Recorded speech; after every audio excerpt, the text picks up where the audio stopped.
Manni maree magaalaa Adaamaa yaa'ii ariifachiisaa tokkoffaa bara hojii lammaffaa waggaa 12ffaa taa'een karoora hojii magaalichaa bara 2017 dhiyaate irratti mari'achuun raggaasise. Haasaa baniisaa taasisuun keessummootaan baga nagaan dhuftan kan jedhan afayyaa'in mana maree magaalaa Adaamaa Aadde Mabeet Jibbaa guyyaan kun qaammee sadii guyyaa birmadummaa kabajamaa jirutti ta'uun isaa yaa'ii kana adda taasisa jedhan. Qaammeen sadii guyyaa birmadummaa gootonni keenya wareegamanii yaadannoo guyyaa isaanii irratti argamu keessattuu gaafii yeroo dheeraa dhimma galmaa fi waajjiraalee mootummaa miseensota mana maree kennaan ka'aa ture deebii kan itti argate jiddugala galma aadaatii fi gamoo tajaajila waliigala bulchiinsa magaalaa seenaa qabu kana keessatti argamu keenyaaf jala bultii bara haaraa bara 2017 argamu kanarratti sagantaa kanarratti argamnee haasawaa taasisuu kootiif galata guddaan galchaa. Magaalaan Adaamaa giddugala daldalaa konferansii fi turizimii taateetti hawaasni magaalichaa hojiilee kallattii hundaan hojjetamaa jiru irraa fayyadamoo akka ta'aniif manni marichaa hordofii fi deeggarsa barbaachisu godhaa ture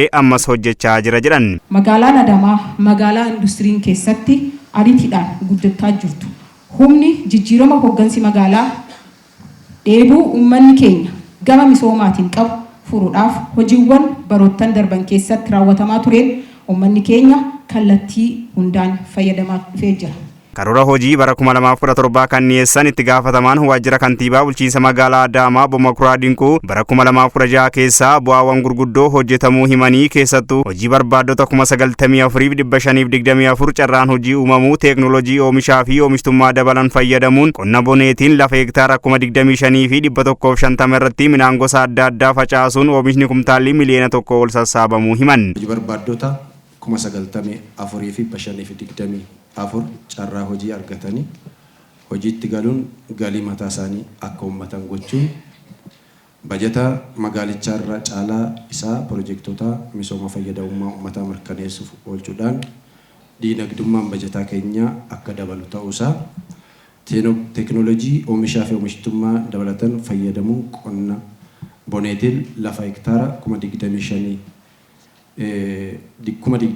fi 150 irratti midhaan gosa adda addaa facaasuudhaan oomishni kuntaala miliyoona 1 ol akka sassaabamu taasifamuun isaa misooma kuduraa fi muduraa wajjinis wal qabatee lafa hektaara 285 irratti misoomsaa turuu keenyaan oomisha kuntaala 37,230 per hektaara akka argamu ta'ee jira.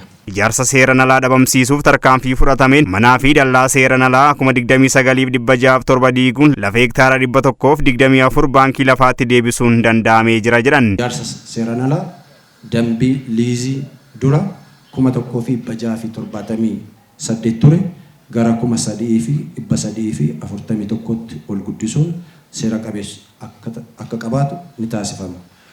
Manneen labsii 4767 dhaalaman manneen oliinii manneen qusannaa fi waajjiraalee mootummaa fi manneen amantaa waraqaa ragaa kan kennamuu fi hojiiwwan gama qubannaa fi qabannaa hordoffii fi to'annoo ijaarsa seeraan alaatiin karoora dallaa 4,620 fi mana 6,050 seeraan ala ijaaraman hordoffiin adda baasuun akka diigamu taasisuuf karoorfamee jira. Bara 2017tti ka'umsa karoora hojii bara 2016 bu'uura godhachuun baay'inaan hojjechuu, ariitiin raawwachuu, qulqullinaan raawwachuu, carraa hojii bal'inaan uumuu fi hirmaannaa fi fayyadamummaa haqa qabeessa mirkaneessuuf kilaastara damee dinagdee, damee tajaajilaa fi kilaastara waajjira kantiibaa jalatti gurmeessuun xiyyeeffannoon kan hojjetamu ta'uu himan.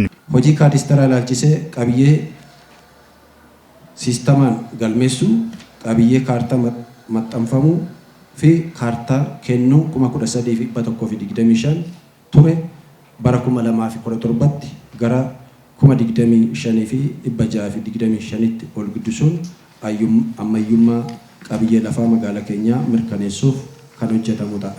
Bara 2017tti carraa hojii jiru babal'isuuf hojii barbaaddota dhaabbii qacarrii fi yeroodhaan waliigalaan enterpiraayizii 6,944 fi waliigalaan carraa hojii namoota 62,000 ta'aniif kan uumamu ta'uu kaasan. Hojii barbaadaa dhaabbiin qacarrii fi yeroodhaan waliigala intarpiraayizii 6,944 miseensa 31,000 dubartiis waliigala naannoo 62,000 kan ta'an carraa uumuudhaaf industirii godoo kan hundaa'udha. Karoora bara 2017 keessatti misooma qonna magaalaa, investimentii fi industirii akkasumas hojii sassaabbii galii, misooma eegumsa naannoo, waldaa hojii gamtaa, misooma bishaan dhugaatii fi dhangala'aa, misooma albuudaa irratti xiyyeeffannoon itti kennamee kan hojjetamu ta'uu karoora hojii bara 2017 dhiyeessan keessatti ibsanii jiru obbo Makuraan. Hojiiwwan gurguddoo bara 2017 keessatti hojjetamu. Uwwisni hojiiwwan gurguddoo karoora bara bajetaa 2017 kan hammatu kilaasteroota misoomaa armaan gadii ta'u. Tokkoffaan kilaastera damee diinagdeeti, lammaffaan kilaastera damee tajaajilaati, sadaffaan kilaastera waajjira kantiibaati. Kilaastera kanatti qooduudhaan hojiiwwan keenya karaa bittinnaarra karaa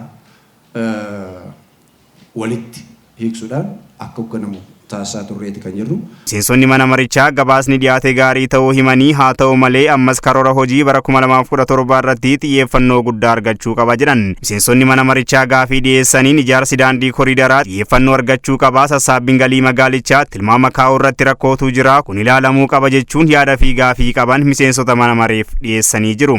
Fi magra dhaabbatu kana irratti dabalata yaada kiyya kuni dabalataan biqiltuuwwan yeroo gabaabaa keessatti ga'an kan yeroo gabaabaa keessatti ga'an avokaadoo haa ta'u, maangoo haa ta'u, paappaayyaa haa ta'u osoo jidduu dhaabbatanii galii magaalaa kanaatiif illee ni ta'a.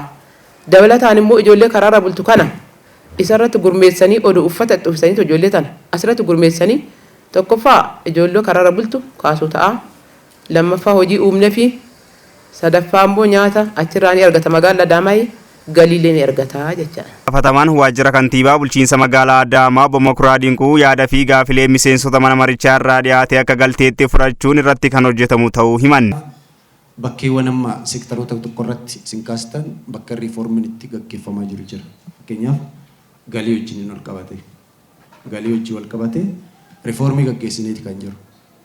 Dargaggoof ispoortii irratti riiformiin gaggeeffamee yoo xiqqaate namni 10 tarkaanfiin akka irratti fudhatamu. Maneejimentii, waajjira dargaggoof ispoortii, kilabii, maneejimentii isaa bakkee hudhaan jiru laallamee riiformiin sirreessaa akka deemamu kenni tajaajilaa keenya kenna amma irratti mari'atamee booda sagalee guutuun mirkanaa'ee jira.